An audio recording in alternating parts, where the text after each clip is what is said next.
My mother died on a Wednesday morning in April and left me the house. Not unexpectedly, she had been unwell for 2 years, the specific, slow unwell of someone whose body is winding down with the patient inevitability of a clock that has run most of its course. I had been present for the 2 years. I had driven the 4 hours every other weekend. I had sat in the doctor's offices and managed the medications and learned over those 2 years the specific vocabulary of a particular kind of medical situation, the vocabulary that tells you what is happening and what will happen and approximately when. When it happened, on a Wednesday morning in April, I was there. I had driven down the previous Sunday and had not gone home. I had understood from the quality of the previous week that the time was close. I had sat with her and I had held her hand, and I had been there when it ended.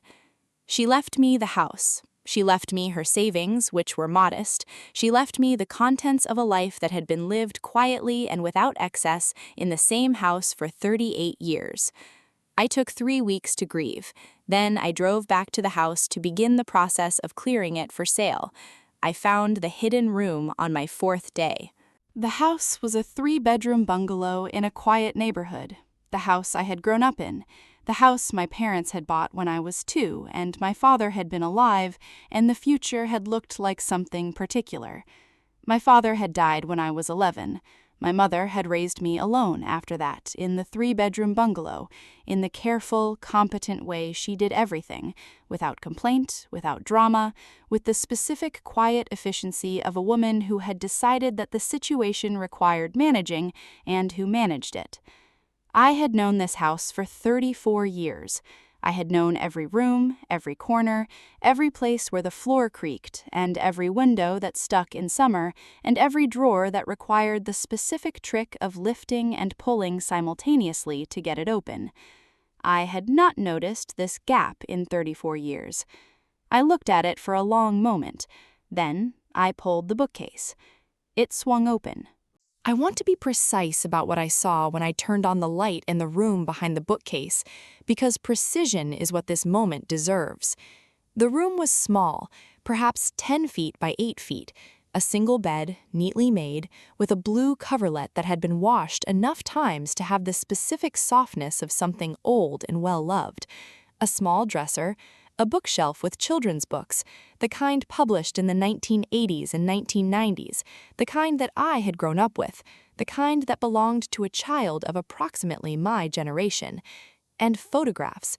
The wall above the bed was covered in photographs, not in the chaotic, collaged way of a teenager's room, but in the careful, deliberate way of someone who had arranged them with attention, framed photographs, some of them, and printed photographs pinned to the wall, and in the center, a larger photograph in a wooden frame. The photographs were of a child, a boy, from infancy through what appeared to be early adolescence, perhaps 12 or 13 in the most recent photographs, which had the color quality of images from the late 1990s. Not a child I recognized, not a child I had ever seen before. Birthday cards on the dresser, a stack of them, rubber-banded together. I counted them later. 22. I looked at the dates on the postmarks. They spanned 22 years.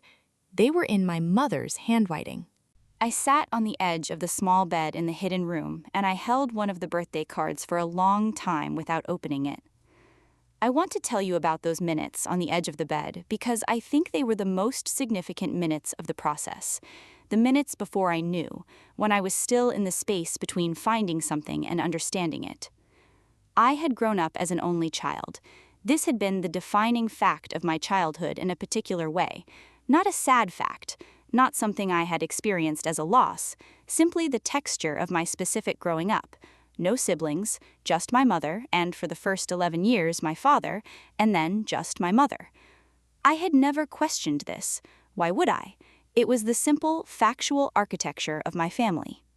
The birthday cards in my mother's handwriting, 22 of them, the photographs of a boy I did not recognize spanning 2 decades.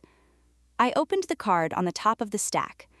It was from 1987, a birthday card for a 1-year-old, which meant the card was from a year before I was born. Inside, in my mother's handwriting, in the specific, careful script she used for things that mattered. My darling Thomas, I think about you every single day. I hope you are well and loved and happy. I love you more than you will ever know. I am so sorry. I am so sorry. I sat on the edge of that small bed and I read those words, and something reorganized itself in my understanding of my mother and of my family and of the 36 years of my life in a way that I am still, 2 years later, working to fully integrate. My mother had a son named Thomas. She had had him a year before she had me. She had kept birthday cards for 22 years in a room behind a bookcase that I had not known existed, and she had never told me. I called my aunt.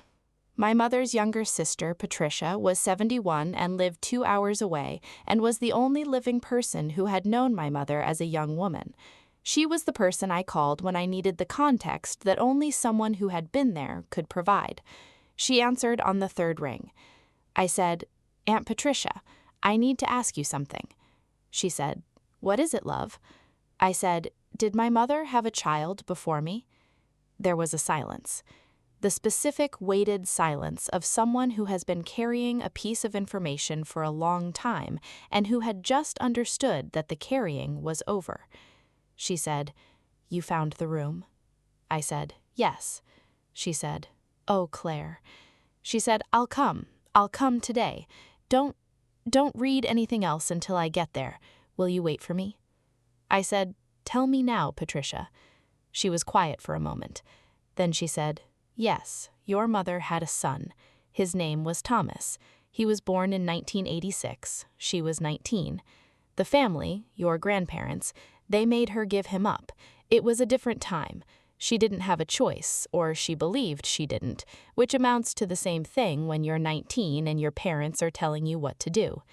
I said, "Did she ever find him?" Patricia was quiet. She said, "She tried. For years she tried. In the end, she found out where he was. She knew he had a good family. She kept her distance because she thought it was what he needed. But she kept the room. She kept the cards. She never stopped." She stopped. She never stopped being her mother. I waited for Patricia. I sat in the small room with the blue coverlet and the birthday cards and the photographs of a boy named Thomas, and I waited for my aunt to drive 2 hours, and I looked at the photographs one at a time, and I tried to understand what I was looking at. My brother.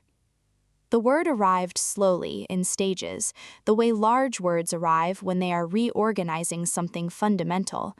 I had a brother named Thomas. He had been born in 1986. He was 2 years older than me. He had been given up for adoption at birth and had grown up with another family and had had, by the evidence of the photographs, a childhood that looked ordinary, happy even, in the way that children's photographs capture happiness without complexity.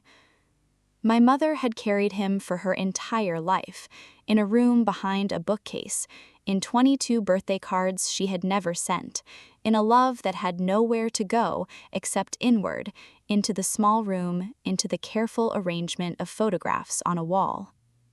Patricia arrived at 4 in the afternoon. She walked through the bookcase door, and she stood in the room and she looked at the photographs on the wall, and she was quiet for a long time. Then she said, "She loved him every day. I want you to know that. Whatever else, she loved him every day." I said, "Did he know she existed?" Patricia said, "She wrote to his adoptive family once, when he was grown. She asked if he knew. They wrote back and said he knew he was adopted but had not sought contact. She respected that. She didn't write again." I said, "Does he know she died?" Patricia said, "I don't know." I said, "I want to find him." Patricia looked at me. I said, "He should know. Whatever happened, whatever choices were made, he should know that she kept a room for him for 38 years. He should know about the cards." Patricia said, "Are you sure?" I said, "She never got to tell him. I can." Finding Thomas took 6 weeks. I will not describe the process in detail because some of it involves his privacy and because the finding is not the most important part of this story. What I will tell you is that he was findable, that the specific combination of the information Patricia had and the information available through the channels that exist for exactly this purpose produced, within 6 weeks, a name and a location, and a way to reach him. I wrote him a letter. Not an email, a letter, handwritten, on paper, in the way that my mother had written the birthday cards, because some things require paper. I told him who I was. I told him about our mother. I told him that she had died in April and that I had found the room in her house and what the room contained. I told him about the 22 birthday cards.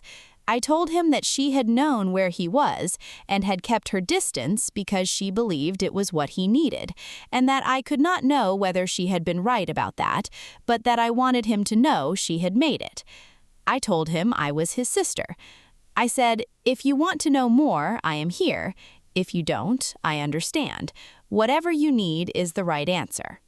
I sent the letter. He wrote back in 3 weeks. His letter was shorter than mine. He was, his letter suggested, a person of careful economy with words, each sentence doing exactly what it needed to do and no more. He said he had known he was adopted his whole life. He said he had thought about searching and had not searched for reasons he had made peace with. He said he had not known our mother had died. He said, "I didn't know about the room. I didn't know about the cards." He said, "Can I see them?" I drove to meet him on a Saturday in October, 6 months after I had found the room, a coffee shop halfway between where he lived and where I lived, which was itself the kind of detail that told me something about him, that he had calculated the distance and proposed the midpoint. He was sitting at a corner table when I arrived. I recognized him before he recognized me because I had been looking at photographs of him for 6 months and he had never seen my face. He had our mother's eyes. I had not expected that.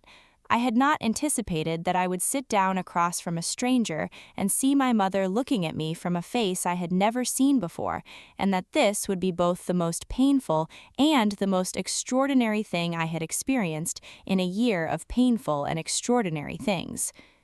He said, "Claire." I said, "Thomas."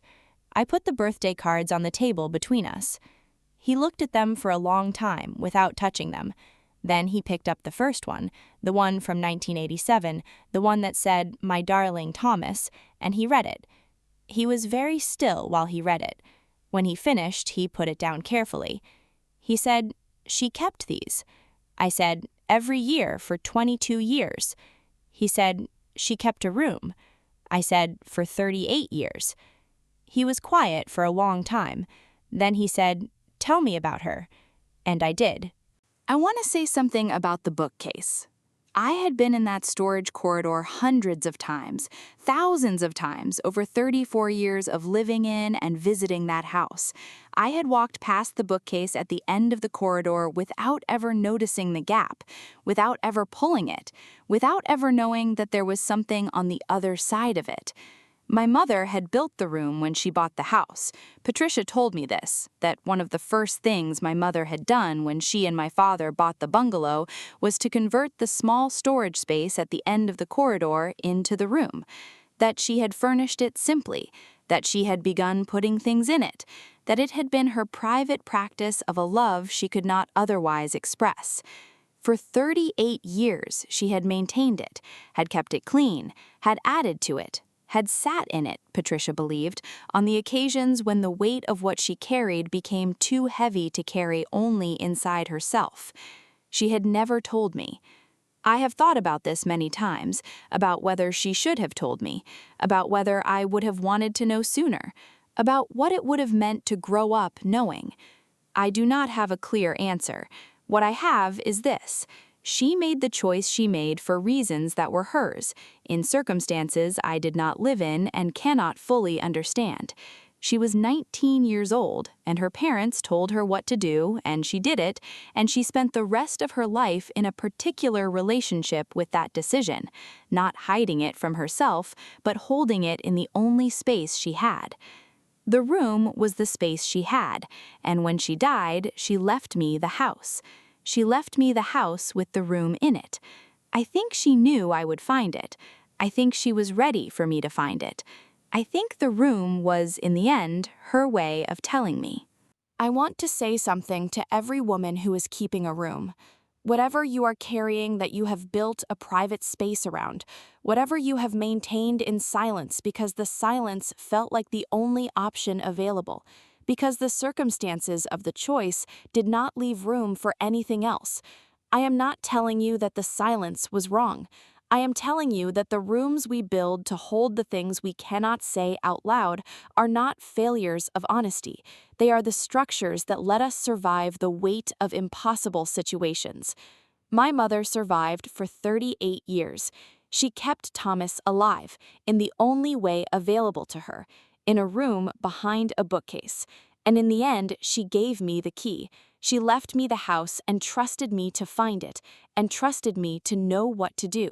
And I found my brother. She doesn't stay silent. She doesn't stay broken. She rises. Sometimes rising is pulling a bookcase and turning on a light. Sometimes the most important thing your mother ever gave you is the thing she never told you about. Subscribe. New story every week, and every single one of them ends the same way. She rises. Leave a comment. Have you ever discovered something about a parent after they were gone that changed how you understood them? I read every single one.